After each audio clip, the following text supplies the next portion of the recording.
المكتب التعاوني للدعوة والإرشاد وتوعية الجاليات بأبها. فالشاهد كمقدمة أن السلوك يتأثر بردود الأفعال التي تلي هذا السلوك. طيب، هل الأطفال ممكن تظهر عندهم أمراض نفسية؟ ممكن. الشيخ يقول ممكن. أنا ترون أحب السواليف حتى لو كانت تنقل عبر الأثير، لكن لا بد من ما أقدر أتكلم كذا لمدة ساعة.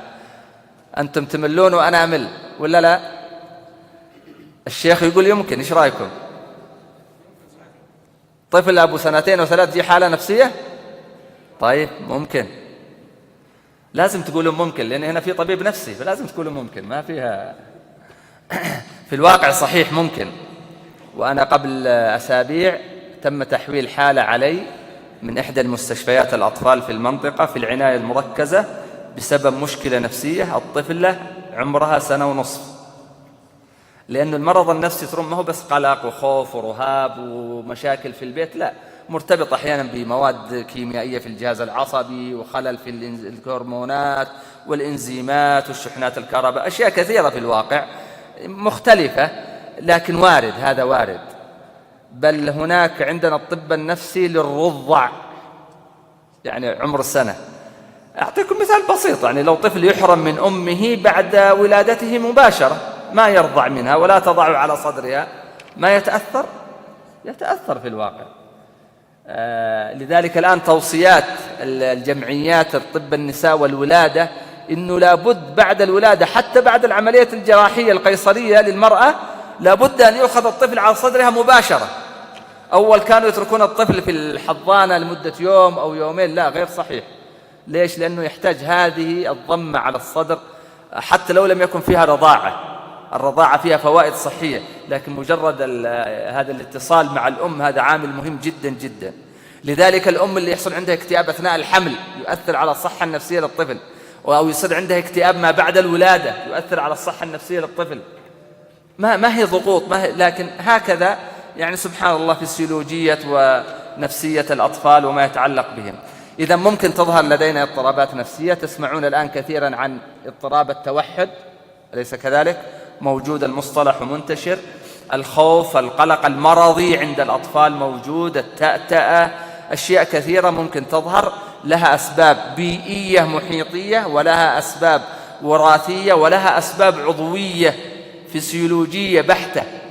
لذلك لما نعطي علاج دوائي نفسي لطفل عمره 2 ما في مشكلة، إذا كان فعلا تم تشخيصه تشخيص دقيق من مختص، لأنه يعالج خلل في نواقل عصبية في الجهاز العصبي.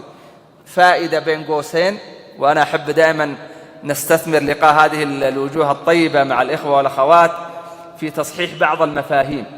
لما نقول طفل عمره 3 و4 سنوات يصير عنده مرض نفسي، هل نبقى نقول إن المرض النفسي بسبب البعد عن الله سبحانه وتعالى؟ هذا غير مكلف، ما عليه لا ذنوب ولا عليه سيئات. إذن المفهوم المرض النفسي أوسع وأشمل يا إخواني ويا أخواتي. وبفضل الله سبحانه وتعالى الطب النفسي يقدم خدمة كبيرة لمعاناة كبيرة نشوفها عند الناس، وأحيانا سبحان الله في أوقات يسيرة بإذن الله.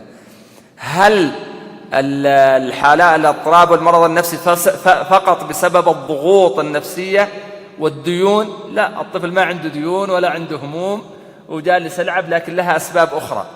فالشاهد أنه نحتاج نوسع دائرة الفهم لهذا الموضوع. طيب، حفظكم الله، رأينا أن أحد أبنائنا ظهر عنده سلوك غير مناسب. ما هي خطوات التعامل مع هذا السلوك؟ عندنا 3 خطوات رئيسية. يعني مثلا بدأ يكذب، بدأ عنده عنف، أو عنده انعزال وانطوائية، أو بدأ عنده تأتأة في الكلام، أو بدأ عنده أحيانا تحفظ شديد على الأجهزة وما شابه ذلك. فأول خطوة نبحث عن السبب. ليش الطفل أصبح هكذا؟ ما كان يخاف، الآن عمره 6 سنوات صار عنده خوف. كان أكرمكم الله وأكرم الله هذا المكان يتحكم في الإخراج، على عمر 7 سنوات بدأ يوسخ على نفسه وهو نائم. ليش؟ لابد نبحث عن السبب. هل هناك مشكلة في البيت؟ مشكلة من أحد الوالدين؟ أحيانا ما هي مشكلة من الوالدين تجاه الطفل، مشكلة بين الوالدين، خلافات أسرية، رفع صوت، عنف، ما شابه ذلك، ينعكس على الأطفال لا شعوريا. بل رأينا ذات مرة طفل يصير عنده تشنجات شديدة جدا جدا، تأتي وتذهب. متى تأتي؟ إذا صار في خلاف بين الأبوين.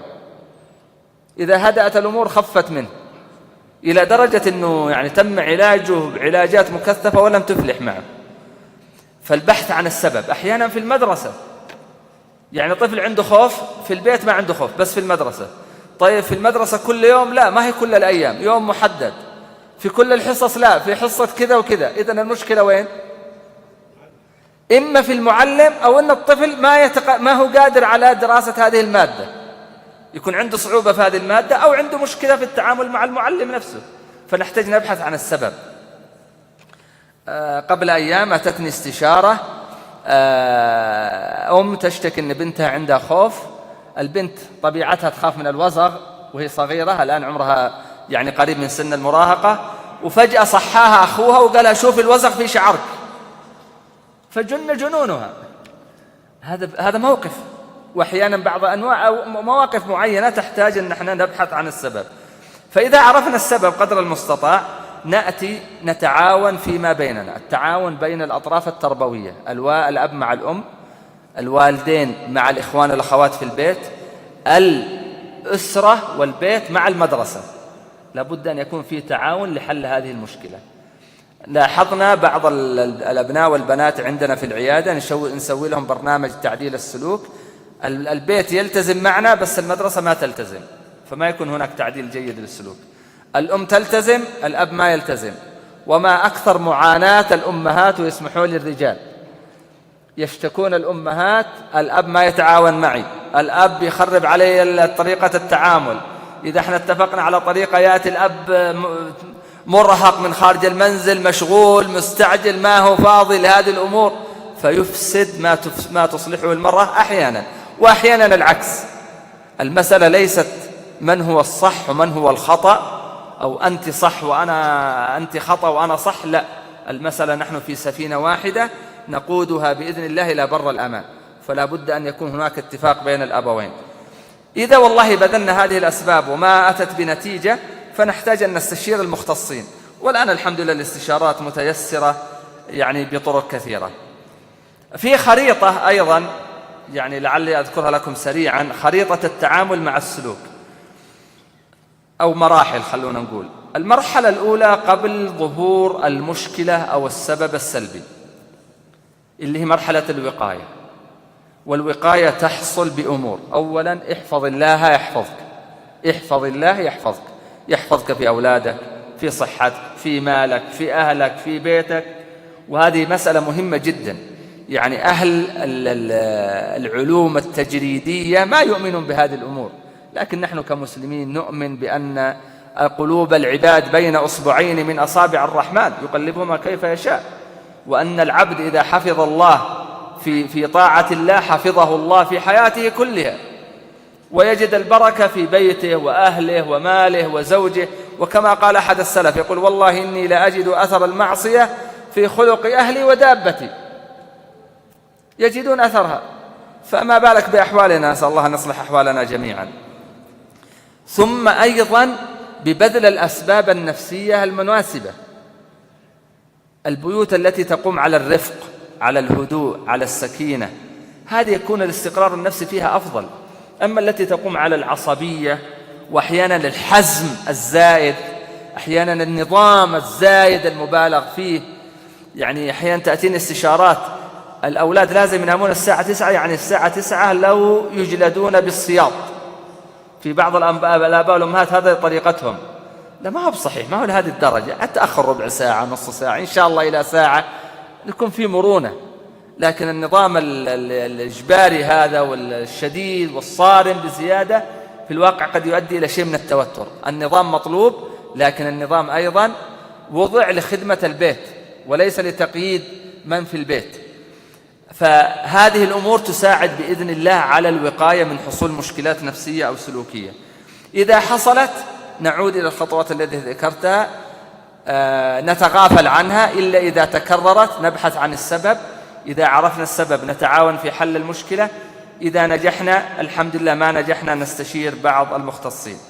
أنا سأدلف إلى أهم 3 أمور تساعدنا بإذن الله في تعديل سلوك أبنائنا.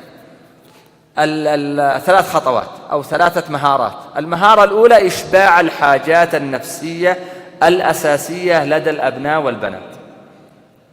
يا إخواني، كل مخلوق الله أكرمكم ويكرم هذا المكان، حيوان أو إنسان أو حتى أحيانا الأجهزة، لها احتياجات معينة لا بد أن نوفرها حتى تعمل بالصورة المناسبة. لو أنت تذهب إلى حلقة تحفيظ قرآن، هل باقي فيه أفضل من كتاب الله؟ لكن تجد المعلم ما يحترمك. ممكن تترك حلقة تحفيظ القرآن الآن وإحنا كبار مثلا، ما ممكن يصير؟ يعني إذا مرة يتكلم عليك كلمة ما هو كويسة، المرة الثانية، المرة الثالثة، وهو مكان تتعلم فيه أعظم شيء كتاب الله. ليش؟ لأنه لم يوفر لك حاجة أساسية وهي الشعور بالاحترام والتقدير. بل حتى في العمل اللي ناخذ عليه راتب، لو ما تجد هذا الاحترام والتقدير بتصبر يوم، يومين، شهر، شهرين، سنة، سنتين، وفي الأخير والله ممكن تضحي بآلاف الريالات مقابل لأنه تقول والله هذا ما يحترموك، حاولت معهم، صبرت، تحملت، بس تركت. هذه واحدة من الحاجات المهمة. إذا كان احنا واحنا كبار ما نتحمل إذا لم توفر لنا، فكيف الأطفال؟ ترون بالمناسبة احنا أحيانا نتعامل مع الأطفال بنفسية، نقول إنهم نشعر كذا عندنا إن شعورهم شوية ضعيف بهذه الأمور. يعني ممكن تنتقدوا عادي، ممكن تهزئوا عادي كما يقال. بعض الناس يتوقع أن هذا عادي، ما هو بصحيح.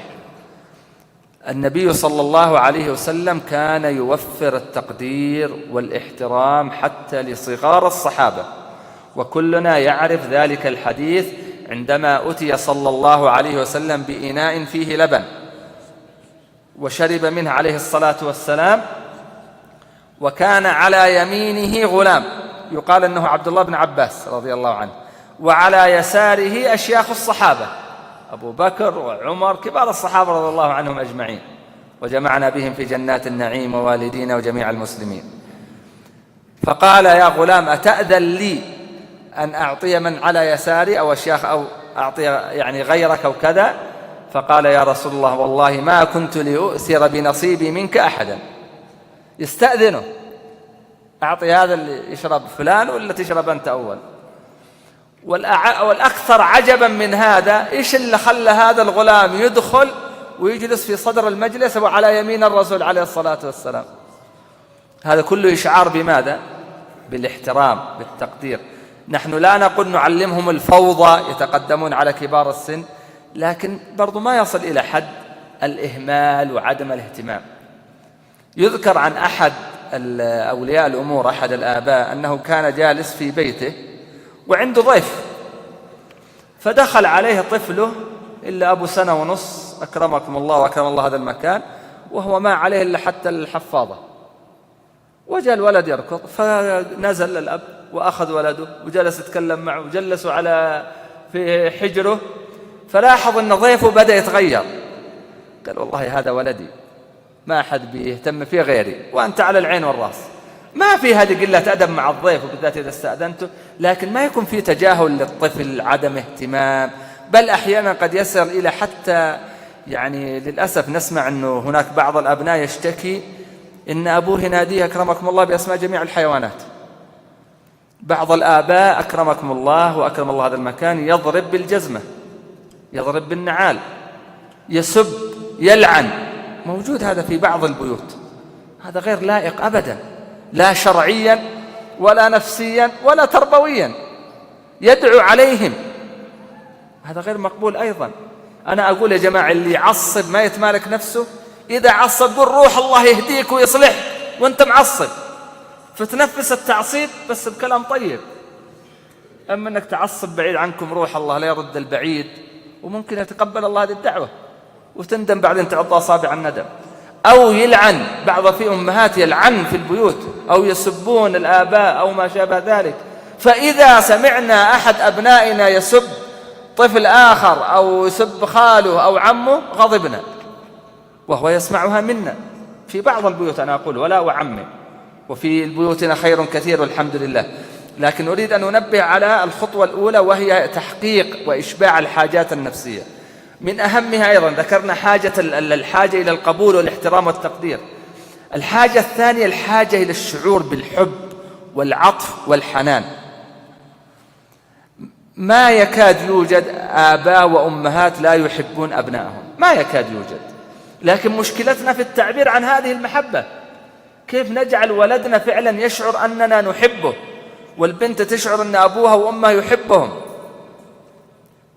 مرة عرضت علي بنت في العيادة عندها مشكلة سلوكية، وصراحة صارت كبيرة يعني في سن المراهقة وفي آخر المراهقة حتى. فلما أسألها عن تعامل الأم فتقول والله يا دكتور آخر مرة أمي حضنتني وضمتني قبل 7 سنوات. النبي صلى الله عليه وسلم وهو رجل أب وتدخل عليه ابنته فاطمة، فكان إذا دخلت عليه قام صلى الله عليه وسلم إليها وقبلها وأجلسها في مكانه عليه الصلاة والسلام. أي خلق عظيم يا إخواني، وأي حفاوة، أي خلق عظيم وأي حفاوة. هذا الذي كان يفعله محمد عليه الصلاة والسلام.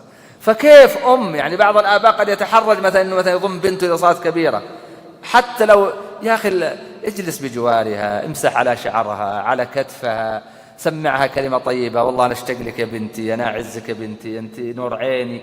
هذا يحتاج. لا نترك أبناءنا وبناتنا يذهبون إلى جهات أخرى يبحثون عن الحب والعاطفة. وتفهمون ماذا أقصد؟ العلاقات الآن المشبوهة، التواصل عن طريق وسائل كثيرة. ليش؟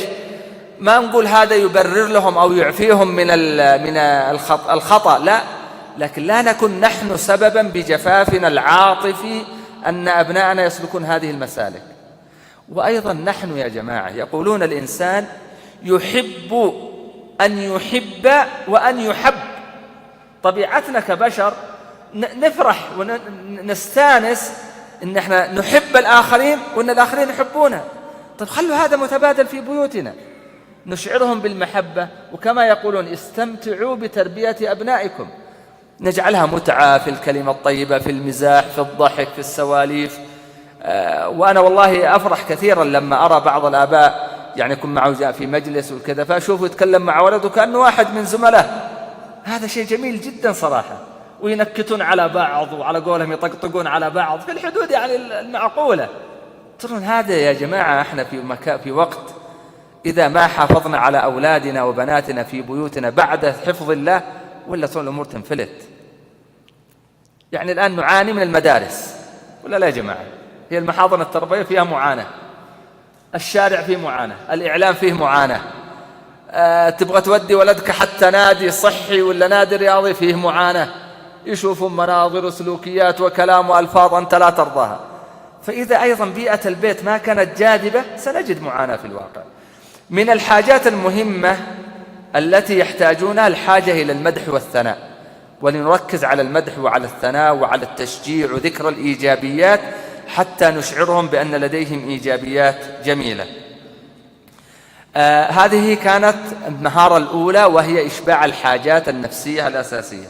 المهارة الثانية، وأنا حبيت أختار مهارات متكررة عند الناس بس تطبيقاتها قد يكون فيها مشكلة، اللي هي مهارة الثواب والتعزيز الإيجابي. وهذه مهارة مهمة. ما هي أنواع الثواب؟ أنواع الثواب 3 أنواع. ثواب ونقصد به التحفيز. هناك تحفيز مادي، يعني مكافأة ملموسة، يأخذ سوى شيء إيجابي نعطيه كورة، نعطيه مبلغ مالي، يأخذ سيارة، سيكل. سيارة طبعا أقصد السيارة الصغيرة، السيارات الكبيرة إذا صاروا كبار بعدين إن شاء الله. لكن هدية ملموسة، وليست لا أسميها هدية لأن الهدية يجب أن تكون مفتوحة بدون مقابل، لا، هذه مكافأة على سلوك معين، حصل منه سلوك معين يعطى مكافأة. هذه المكافآت المعنوية أظن واضحة. لكن حتى هذه المكافآت المعنوية نحتاج أن نجدد فيها، وسأتحدث لكم كيف نجعلها أكثر فاعلية. هنا هذه المكافآت المادية وليست المعنوية. المادية، المكافآت المعنوية: الشكر، الثناء، الضم، الاحتضان، التقبيل، إظهار الرضا، مدح أمام الآخرين، إرسال رسالة جوال شكر لولدك وكذا. يعني ترون هذه لها أثر كبير، ونحن قد نمارسها مع زملائنا، لكن قليل من يمارسها مع أبنائه وبناته، والأقل من يمارسها مع زوجاته. ما نبغى نحول مسار اللقاء، لكن يعني كما يذكرون عن أحد الأزواج حضر دورة الظاهرة ومحاضرة عن التعامل مع الزوجة، فرجع البيت وإذا يسمع زوجته كلام ما قد سمعته في حياتها، فاتصلت على أخوه قالت: تعال فلان دخل عليه سكران. هذا وإن كان قد يكون فيها شيء من المبالغة، لكن مستغربة سنوات ما سمعت هذا الكلام. أنا أقول البيوت فيها خير، لكن برضو فيه عندنا عينة أخرى فيها شيء من الجدب، وهذا غير هدي محمد عليه الصلاة والسلام. كان صلى الله عليه وسلم يستاك قبل أن يدخل منزله ليقبل عائشة ويقبل زوجاته عليه الصلاة والسلام. كان صلى الله عليه وسلم يقول لما يسأل: من أحب الناس إليك؟ يقول: عائشة، فيعبر عن هذه الحب. وكان يشرب من نفس المكان الذي تشرب منه عائشة رضي الله عنها، إلى غير ذلك من سلوكياته صلى الله عليه وسلم مع أسرته عموما، مع زوجاته، مع الأبناء. يسجد فيرتحله أحد الأطفال فيطيل السجود عليه الصلاة والسلام، حتى ظن بعض الصحابة رفع رأسه، ظن أن النبي عليه الصلاة والسلام قبض، يعني مات وهو ساجد. تتوقعون كم دقيقة كانت هذه السجدة؟ أتوقع وقت طويل. فيقول بعد ذلك عليه الصلاة والسلام بعد نهاية الصلاة، يقول: إن ابني ارتحلني وكرهت أن أعجله، يعني يبغى يأخذ راحته يلعب. يا جماعة، هل احنا مشغولين أكثر من محمد عليه الصلاة والسلام؟ هل عندنا هموم الدعوة والأمة كلها أكثر من النبي عليه الصلاة والسلام؟ يجي واحد: يا أخي ما أنا فاضي لهم هذا العيال، يبغى بس أسولف معه 24 ساعة. هل نحن أكثر انشغال من محمد عليه الصلاة والسلام؟ لكن علشان كذا أنا أقول المهارة تخليك تحقق بإذن الله نتائج في وقت وجيز. مثال بسيط: أنت جالس على الغداء، كل يوم تتغدى مع عيالك، ممكن تقضيه زعل وعصبية ونكد، وممكن تخليها نصف ساعة جميلة جدا. طفل أبو 3 سنوات يا أخي جلسوا على ركبتك، طفل ثاني جلسوا على الركبة الثانية، ولدك أبو 10 سنوات يا أخي أعطوا لقمة في فمه. هذه صعبة صح؟ ما صعبة. طيب ممكن يا جماعة؟ في بعض الناس يرد كذا ومستحي. أحيانا نجدها صعبة لأن ما تعودنا عليها. يعني أحد المدربين يقول في دورة بس يقول قلت للمتدربين كل واحد تخيل أن زوجته قدامه يقول لها كلمة حب. طبعا زوجته ما هي موجودة. في بعضهم يقول والله ما قدر يتكلم.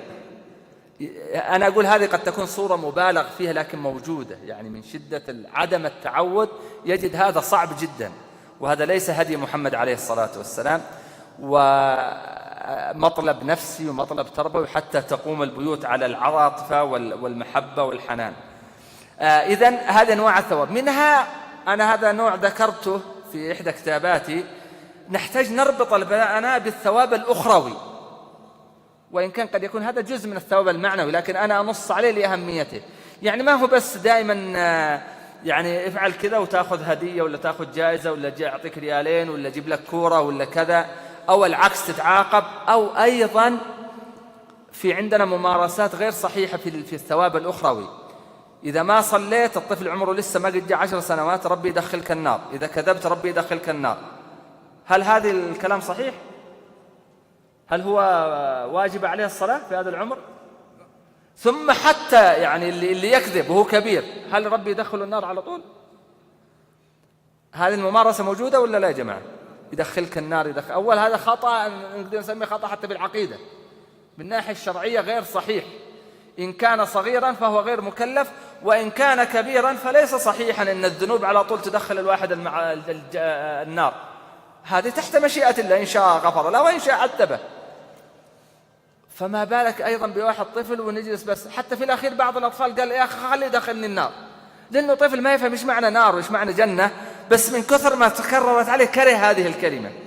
لكن لما نقول له والله يحب اللي يصدق، يحب الصادق، ما يحب الكاذب، كلمة عامة.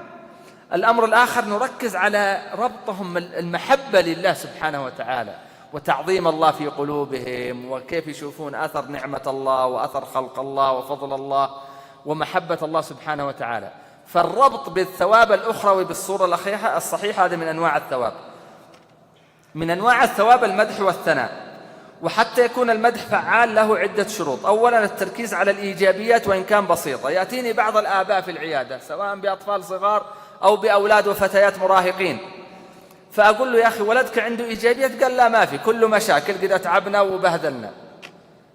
يصلي في البيت؟ قال يصلي، صلاة لك عليه. طيب كويس يصلي، في أطفال ما يصلوا، في شباب ما يصلوا نهائيا والعياذ بالله.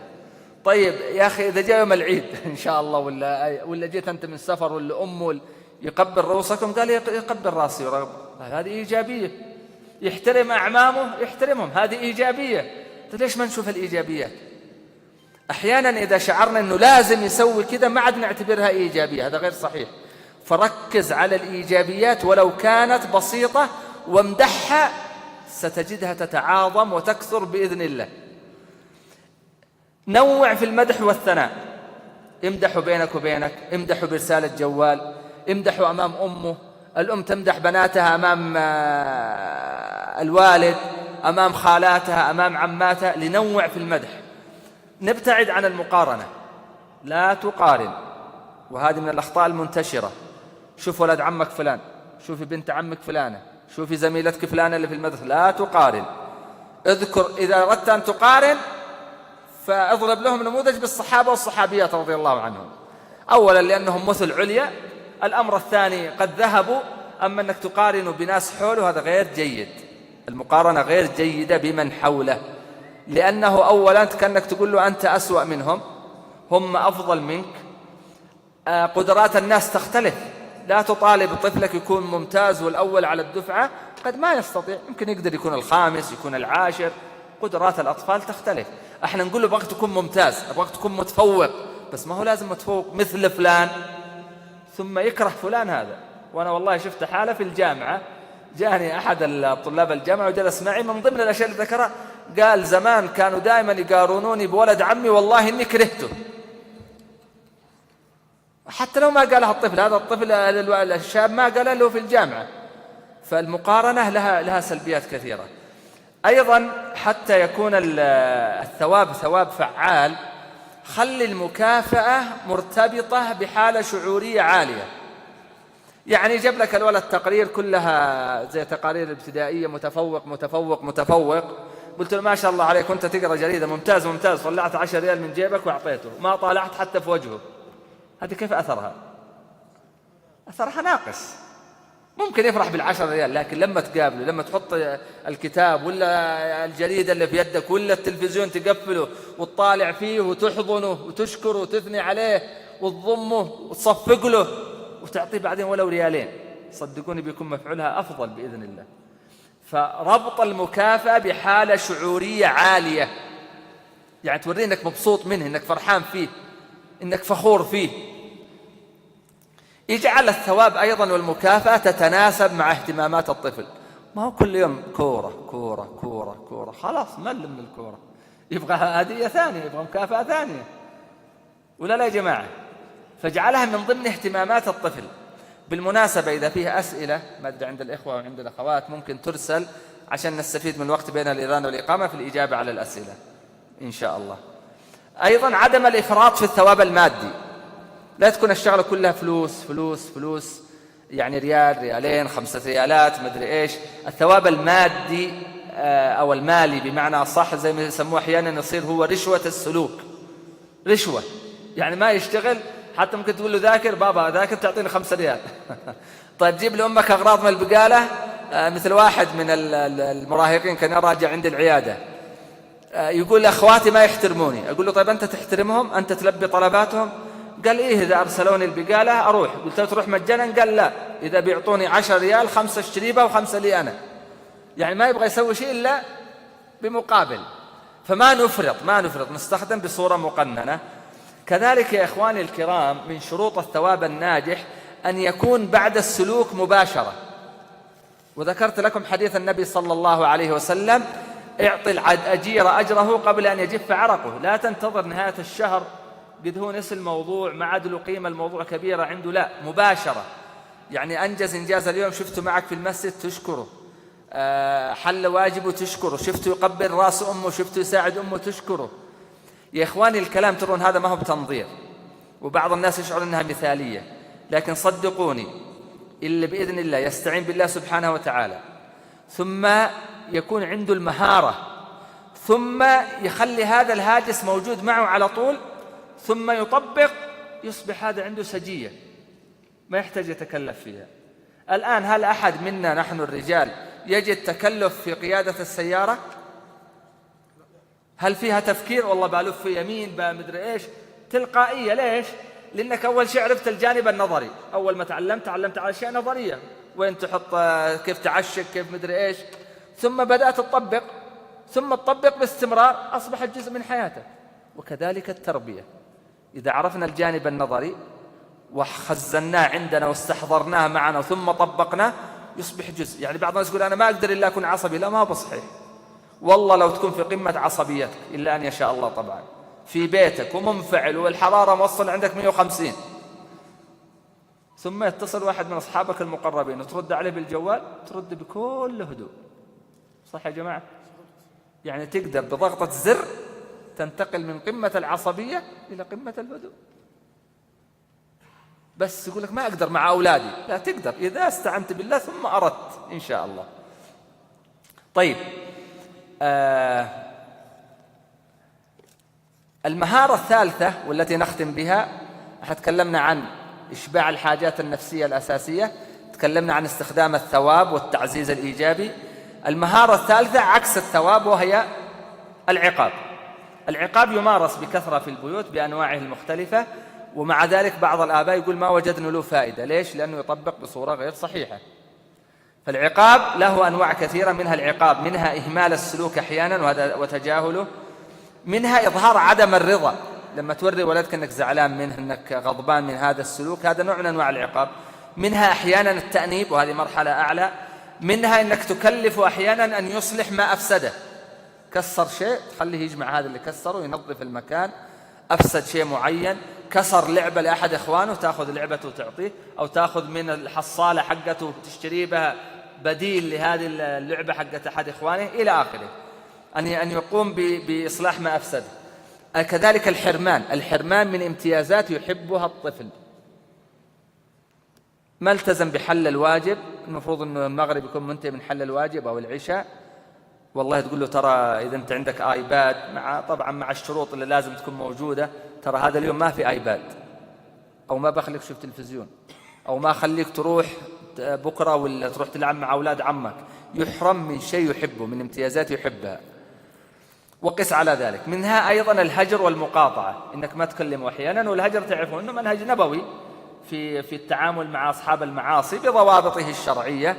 كذلك إذا حصل من الولد أحيانا ممكن الأم تقول، وأنا أتكلم تروني إلى عمر حتى 4 سنوات، ممكن تقول أنا ما عاد بكلمك لمدة ساعة، وتوقت الجوال، تقول إذا دق الجوال تعال كلمني. حتى لو جاء يتحايل عليها وأنا آسف ماما وآخر مرة ويبكي، ما نستجيب. هذه بالمناسبة من القواعد المهمة. إذا حددنا سلوك خاطئ وقلنا للطفل إذا وقعت فيه ترى بتعاقب بكذا، إذا وقع في هذا الخطأ ننفذ العقاب. وأنا لا أقصد العقاب يعني الضرب، يعني الحرمان أو التجاهل أو عدم الحديث معه، ينفذ مهما قدم من قرابين الاعتذار. واضح الفكرة؟ فهذه مهمة جدا.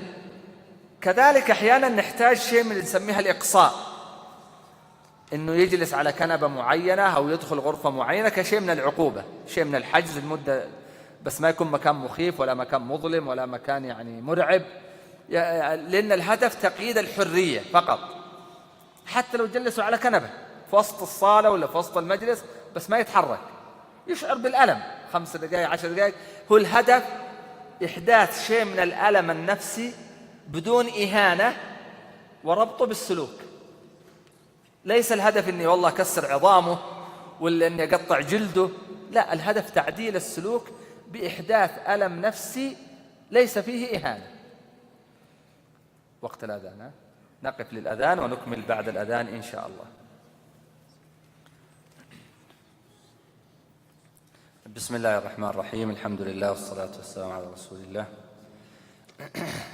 ذكرت الأسلوب الثالث من أساليب تعديل السلوك، وهو استخدام العقوبة بمفهومها الواسع وليس فقط العقوبة البدنية. وذكرنا أن من العقوبة إظهار عدم الرضا عن الطفل أثناء حصول السلوك السلبي، إن منها التأنيب أحيانا والزجر، أن منها الهجر وعدم الحديث معه، أن منها الحرمان من ميزات وامتيازات معينة يحبها، وأخيرا العقوبة البدنية. ولكن هناك شروط في الواقع حتى نجعل العقاب هذا فعال. وأنا صراحة أركز كثيرا على استخدام الحرمان، سحب الامتيازات المعينة اللي يحبها الطفل، ولها شروط معينة حتى تكون أكثر فاعلية. ومن تجربتنا في العيادة وفي جلسات تعديل السلوك والبرامج السلوكية صراحة لها تأثير كبير جدا، بس بشروط. المشكلة الالتزام بالشروط هذه. الشرط الأول أن يكون هناك اتفاق بين الوالدين، يعني تتفق الأم مع الأب والوالدين فيما بينهم إنه والله بنستخدم أسلوب الحرمان. فلان محمد يحب، جتني أسئلة أكثر من سؤال عن الجوالات وعن الآيباد ومدري إيش، عنده آيباد والآن صارت هذه بلوى في البيوت، فأنا بس نتعامل معها، وبتكلم عن هذا الموضوع بعد قليل إن شاء الله.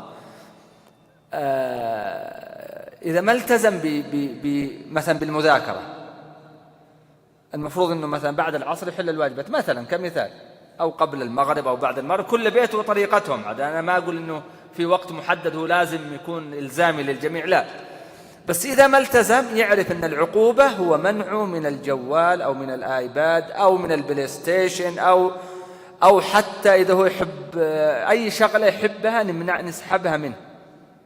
بس يكون هذا الكلام الوالدين مع بعض، ما هو الأب يسحب الآيباد وتيجي الأم لا محمد رجال وبطل ما عاد يسويها مرة ثانية، خلينا نعطيها اليوم. لا، ما ينفع، لازم يكون اتفاق بين الوالدين للتنفيذ. طبعا في اتفاقية سووها الآباء والأمهات، إنه الأب يقول أنا بأشد وأنت تعالي يقولي خلاص آخر مرة وسوي واسطة. هذا ما هو صحيح. سياسة في هذا الموقف واحد يشد وواحد يرخي ما هي بصحيحة، لأنه معناته هنا في واحد صح وواحد خطأ. والأمر الثاني احنا نظن ان احنا نضحك عليهم، هم يضحكون علينا، لأنه كل مرة بيجي يقول آخر مرة وخلاص وما عاد أسويها وما عاد كذا. لا، احنا إذا حددنا الخطأ ونبهنا على الخطأ أكثر من مرة، ثم نقول إذا حصل هذا الخطأ ترى العقوبة كذا وكذا. وقبل أن نحدد حتى الأخطاء نحتاج أن نتغافل عن كثير من الأخطاء، ما نقف إلا عند الأخطاء المزعجة والواضحة والكبيرة، لأنه كما يقول أحد السلف ذهب التغافل ب9 أعشار الأخلاق. يعني نعديها نفوتها، حتى في عملنا، الرئيس مع مرؤوسيه، المدير مع الموظفين، تغافل. ما كأننا نشوف بعض الأشياء البسيطة. يعني ما ودي أدخل في تفاصيل أكثر، لكن لأنه برضو كثرة الوقوف على كل خطأ وكل كبيرة صغيرة هذا يطفشنا ويطفش عيالنا من جد يا جماعة. يعني إذا اجلس رجع الكاس هذه مكانها، سوي هذاك مدري ايش، يطفش الطفل واحنا نطفش ونتعب. وإذا أردت أن تطاع فأمر بما يستطاع.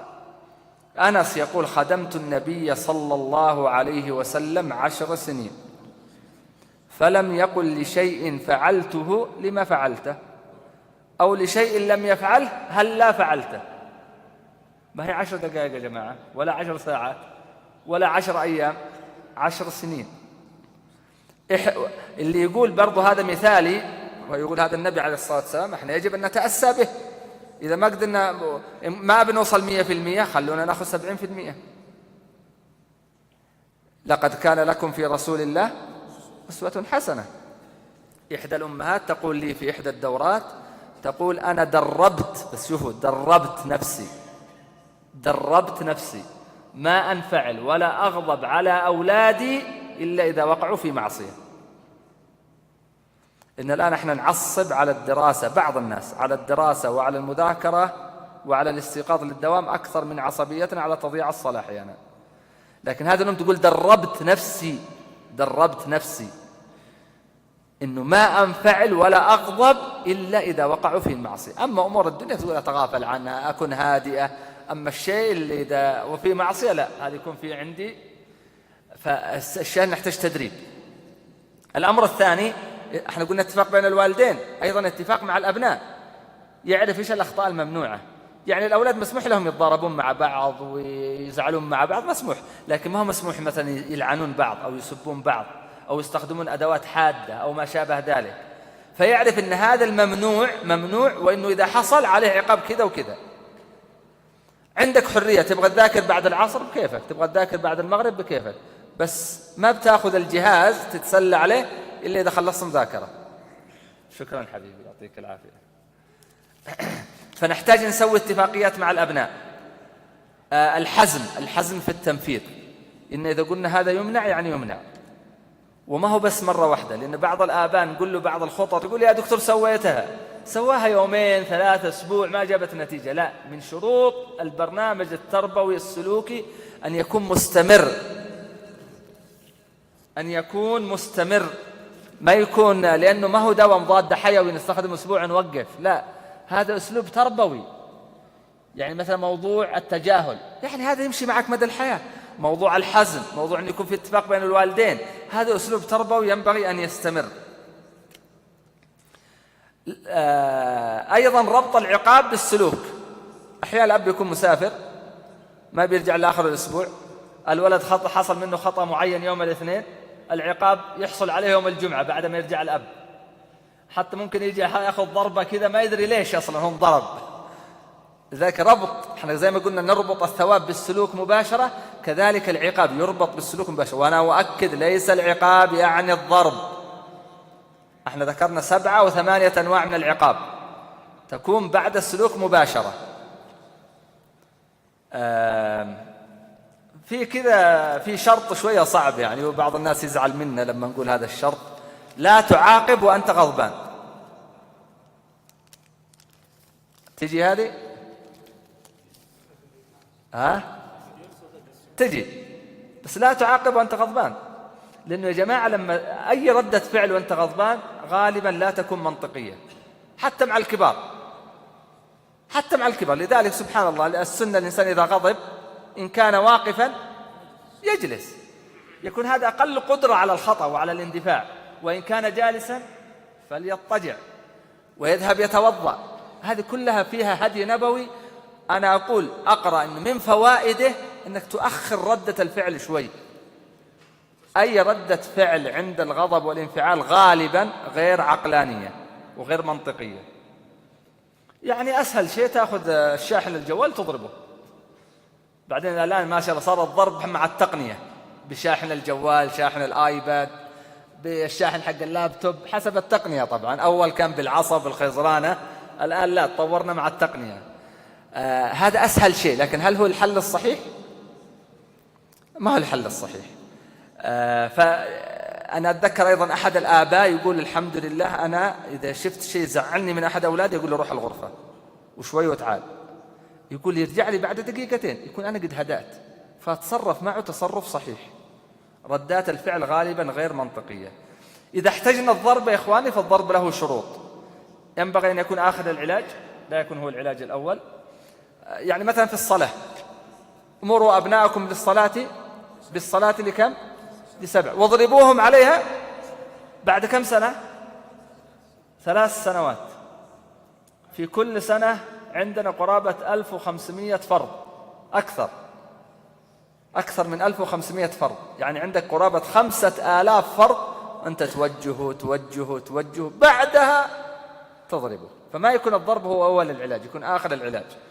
الأمر الآخر ما يكون ضرب مبرح ولا ضرب مهين. أحد الآباء راجع مدري من دوام مدري من المسجد، ولده جالس كما هي العادة عند كثير من الأبناء عند أحد الجدران في الحي مع أولاد في سن المراهقة أعطاه كف قدام زملائه، أصبح الولد هذا مدمن مخدرات.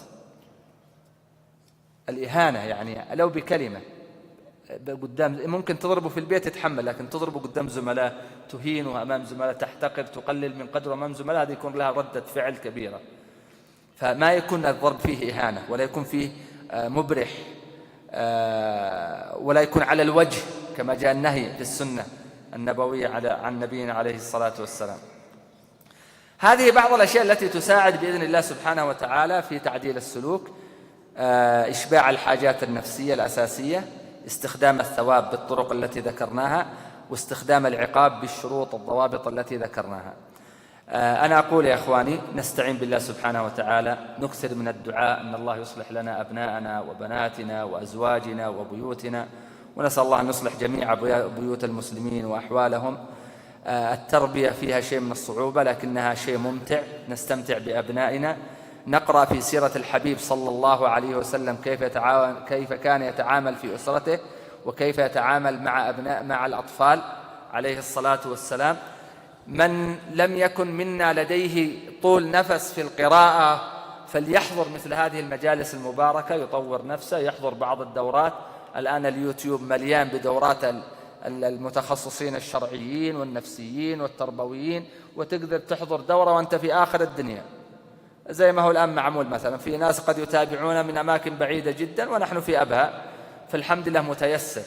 فعلينا أن نبذل السبب الأول الاستعانة بالله والدعاء، واحفظ الله يحفظك، وأطم مطعمك ففيه صلاح لأبنائك بإذن الله واستجابة لدعائك. ثم بعد ذلك نتعلم الأسباب التربوية والنفسية المناسبة، ضروري اعقلها وتوكل، ابذل السبب الصحيح وتوكل على الله من قبل ومن بعد. أما أن احنا ما عندنا أساليب مناسبة، أو في تقصير أو في خطأ حتى أحيانا في الأساليب، ونقول ما في نتيجة والأولاد فسدوا، فهذه مشكلة. ونعلم، نتذكر كلام ابن القيم عليه رحمة الله الذي يقول: ومعظم فساد الأبناء من قبل آبائهم. فعلينا مسؤولية، نستعين بالله سبحانه وتعالى.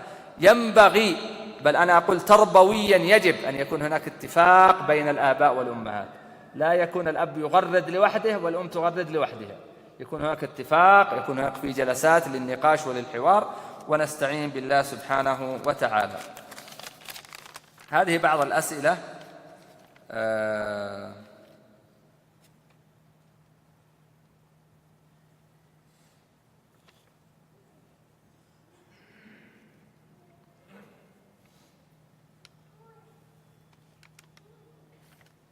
طيب، هذا يبدو سؤال خاص، نشوف كيف نقدر نساعد صاحب السؤال أو صاحبة السؤال بعد المحاضرة إن شاء الله. طيب،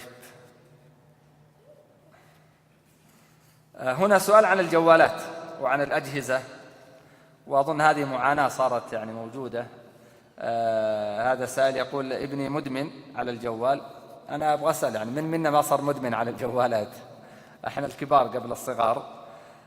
الأطفال يحبون الجوالات، كيف نتعامل معهم؟ تعرفون يا إخواني، هذه الأجهزة الذكية ليست هي جوالات فقط، هي الآن تحمل كل شيء. التلفزيونات اللي كنا نصيح منها زمان، والقنوات، النت اللي كان بعض الآباء يمنع دخوله للبيت، التليفون اللي كان عليه مشاكل ومضاربات في البيت، التليفون الأرضي، كلها الآن موجودة في جهاز كفي اللي يسموه الأجهزة الذكية، يتنقل به الإنسان أينما كان، قبل نومه، عند استيقاظه، ممكن يصحى وسط الليل يفتح الجهاز. فالبلية بهذا الموضوع صارت عامة، فيه فوائد كثيرة.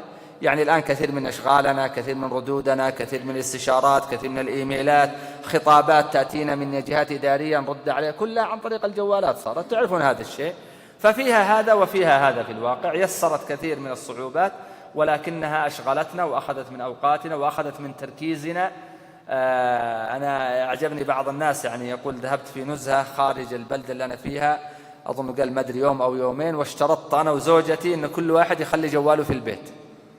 يقول تجربة كانت جديدة جدا، كنا نتوقع أن احنا ما نقدر، لكن يقول استمتعنا جدا. الآن الجوال يشغلنا على الأكل، يشغلنا وإحنا جالسين معه، يشغلنا حتى في المساجد. فنحتاج أول شيء نكون نحن قدوة في تقنين استخدام الجوال، هذا رقم واحد. رقم اثنين، الأجهزة هذه لابد أن تعطى للأبناء إذا أردنا أن نعطيهم في أي سن نختاره، وكلما تأخرنا كلما كان أفضل، لكن تعطى بضوابط وبنظام. أما إعطاء الجوالات المفتوح فهذا غير مناسب يا جماعة، لابد يكون في نظام. أنا شخصيا يعني ما عندي والله عمر، ما أعرف في شيء علمي إنه العمر المناسب هو عمر كذا كذا. يعني ممكن أنا أقول بين قوسين، بس لا تأخذون كلامي هذا لوحده، ممكن يعطى الطفل جوال وهو في الابتدائية، ما أعترض. أنا أعترض أنه يعطى بدون ضوابط، حتى لو كان في الجامعة يكون في ضوابط. يعني مثلا قضية كثرة استخدام الجوال الأبناء لوحدهم في الغرف، وإن كنا نثق في أبنائنا لكن لا نثق في الشيطان ولا نثق في أصحاب السوء. قد يكون ولدكم حافظ لكنه في جروبات ينزلون مقاطع صور خليعة ما شاء، هل تثق فيه الناس كلهم؟ أنت إن وثقت في ولدك، وهذه الرسالة ينبغي أن نوصلها لأبنائنا. يا ولدي أنا لما أساعدك أني أنبهك، ترى ما هو أني ما أنا واثق فيك، أنا واثق فيك، لكن كلنا نضعف وما نثق في الشيطان ولا نثق في اللي حولنا. فيعطى الجوال لكن بضوابط، ضوابط من هذا النوع، ضوابط في قضية أوقات الاستخدام، أماكن الاستخدام، مدة الاستخدام، الالتزام بأشياء أخرى مقابل أن الجوال يكون موجود. وممكن بعدين نستخدم الجوال أيضا في قضية الثواب والعقاب. والله إذا حصل سلوك معين أقول له ترى اليوم الفاتر أنا بسحب منك الجوال، وأسحبه يعني أسحبه يومين ثلاثة أسبوع اللي يكون. يعني اللي يقول صعب الآن في بعض الأسر وأظنها عدد ليس بالقليل نجحوا مع أبنائهم أن الجوالات لا تعطى للأولاد والبنات مع أنهم بعضهم طلاب ثانوي إلا يوم الخميس والجمعة والسبت، وماشيين على هذا النظام، والأولاد والبنات متكيفين. فنحتاج بس نحن نوجد نظام بالتفاهم بالتي هي أحسن. وأيضا يا إخواني ويا أخواتي، الأشياء التربوية وتعديل السلوك هي منظومة متكاملة تبدأ بعد توفيق الله بالعلاقة الإيجابية بيننا وبين أبنائنا وبناتنا، القائمة على الحب والتقدير والاحترام والحوار والنقاش، وبعد ذلك الحزم والنظام. ما نأتي مباشرة للنظام والعلاقة اللي بيني وبينهم ما يشوفوني إلا في المناسبات الرسمية، ولا يشوفوني في وجبة واحدة في اليوم، ما عندي مساحة للحوار. يعني يا جماعة مهما شددنا والله ما نقدر نكون عليهم زي الشمس تتابعهم في كل وقت، صح يا جماعة؟ فبعد حفظ الله نحتاج أن نقيم علاقة إيجابية بيننا وبينهم. هذه بعض الأشياء. أما قضية الإدمان على الجوال وكذا، يعني أنا صراحة تفاجأ. يعني إحدى البنات دخلت عليه العيادة مع أبوها وأمها، ما تطالع فينا، هي في المتوسط، ما تطالع فينا وهي على البلاك بيري. فأنا نقول لأن البنت كده على طول قالت لا دكتور الحين أحسن، الحين بعد الهواش معه والكلام صارت ما تستخدمه في اليوم إلا 6-7 ساعات بس، هذا بعد التخفيض. وبعضهم على بعض القنوات من يوم يصحى الطفل، يصحى الظهر حتى أبو 3 و4 سنوات ما يشيلوا على التلفزيون إلا لما ينام في الليل، يقول لك يريحنا من الإزعاج ومن الصداع.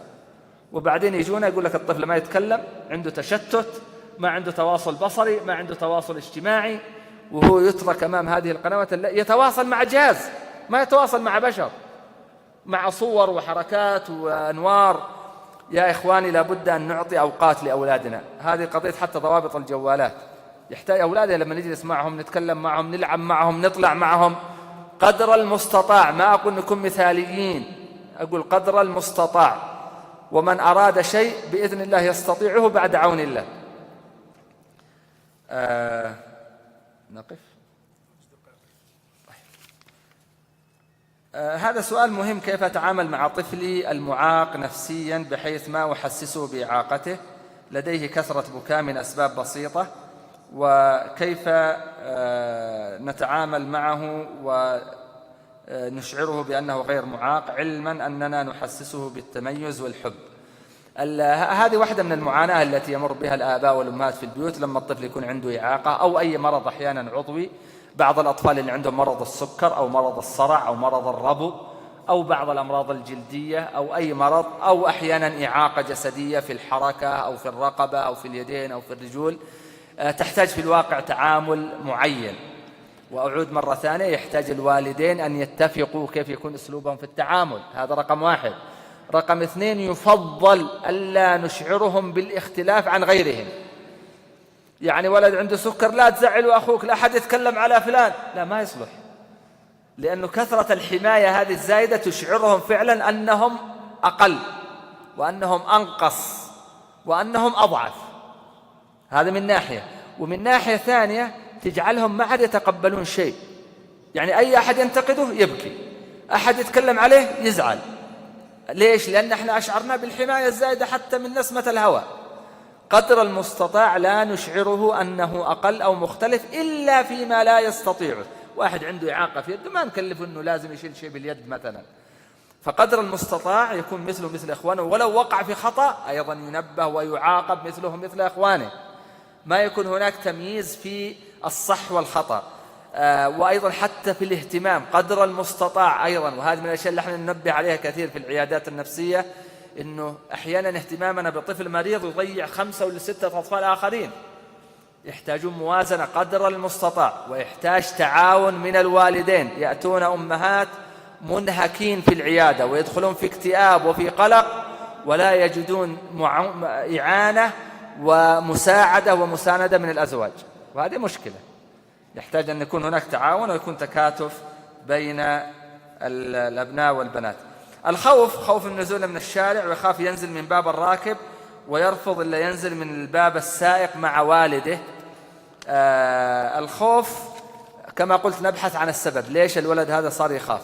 أحيانا كثرة العصبية في البيت، وكثرة التخويف، وكثرة التهديد، وكثرة الضرب، كثرة الانفعال، كثرة المشاكل الأسرية. نقول كثرة، واللي كلنا عنده شيء من هذا، ما احنا ملائكة، بس الشيء الكثير والمتكرر قد يؤدي إلى خوف وقلق وتوتر عند الأبناء والبنات. فأول خطوة نفتش، إذا في البيت شيء من هذا نلغيه، إذا في تخويف نلغيه، إذا في حماية زايدة للولد بحيث أنه يصير معتمد علي أنا كأب، وأشعر أنه مستحيل تشعر بالأمان إلا معي، فبالتالي يخاف، ما يبغى ينزل إلا معي من نفس الباب. فهذه كلها نحاول نستبعدها. وأفضل علاج بعد توفيق الله للخوف هو تعريض الإنسان هذا أو الطفل هذا للخوف، لكن بالتدرج. يخاف ما ينام في الظلام، لا، نخليه ينام في الظلام بس بالتدرج. يعني ممكن أخلي له فتحة بسيطة في الباب أو في الشباك، أو إضاءة بسيطة. بعد عدة أيام أشيل الإضاءة وأخلي إضاءة من الباب، بعدها أكون أنا معه وأروح وأخليه بالتدرج. إذا ما نجحنا في هذه الأمور واستمرت حتى دخل الطفل إلى مرحلة المدرسة وأثرت عليه، فأنا أقترح ضروري من عرضه على العيادة النفسية لمساعدته في بعض العلاجات السلوكية. أظن هذه تحدثت عنها، قضية البكاء وقضية التعامل مع الطفل إذا كان في هناك تدليل. نحن نحتاج يا إخواني الموازنة بين الإشباع العاطفي والمحبة والحب والعطف والحنان، وبين التدليل.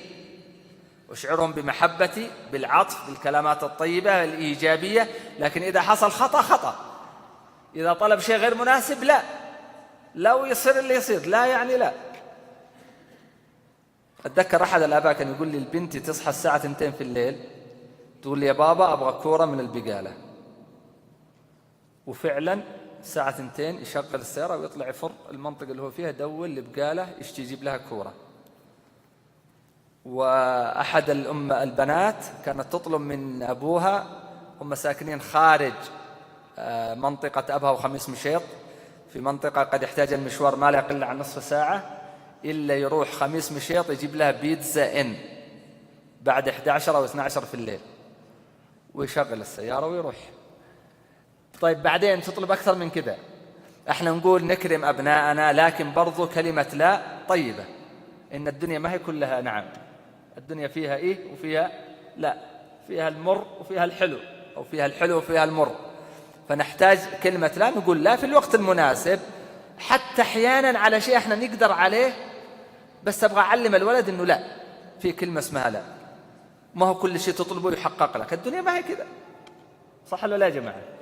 فنحتاج أن نوازن بين الإشباع العاطفي وبين الدلال. الإشباع العاطفي لا يعني التدليل، يعني كل شيء سم سم سم، لا، وبين أيضا الحزم. احنا قلنا لازم يكون في حزم بس ما يكون في قسوة، فنحتاج الموازنة بين هذه الأمور، ما تأتي إلا بعد الاستعانة بالله سبحانه وتعالى. اتفاق الوالدين فيما بينهم مهم جدا جدا، وفي شكوى هنا بأن في مشكلة بسبب أحد مع الوالدين وممكن يؤثر على سلوك الأبناء، صحيح، فنحتاج أن ننتبه لهذه الأمور. سلوك الأبناء يكتسبونه منا في أوقات كثيرة، ونستعين بالله أولا وأثناء وبعد، فالحافظ هو الله سبحانه وتعالى، ونكثر من الدعاء والهداية والتوفيق من الله سبحانه وتعالى، وإنما هذه من بذل الأسباب التي لعل الله سبحانه وتعالى أن ينفع بها. أكرر حمدي لله سبحانه وتعالى مرة ثانية الذي يسر ووفق وأعان على هذا اللقاء ويسره لنا ولكم، ونسأل الله أن يكون نافعا لنا ولكم في ديننا ودنيانا. ثم نتوجه بالشكر الجزيل لكم أنتم جميعا الإخوة والأخوات على حضوركم، للإخوة المنسقين على هذه اللقاءات وعلى هذا الجامع، شيخنا وحبيبنا الشيخ خالد وفقه الله. أسأل الله سبحانه وتعالى بأسمائه الحسنى وصفاته العلى أن يجعل هذا المجلس حجة لنا لا علينا، وأن يجعله شاهدا لنا علينا. اللهم اجعلنا نتذاكره في جناتك جنات النعيم. اللهم كما جمعتنا في بيت من بيوتك فاجمعنا ووالدينا وأهلينا أجمعين وذرياتنا في جناتك جنات النعيم في جوار سيد المرسلين، والحمد لله رب العالمين، وصلى الله على نبينا محمد وعلى آله وصحبه وسلم تسليما كثيرا.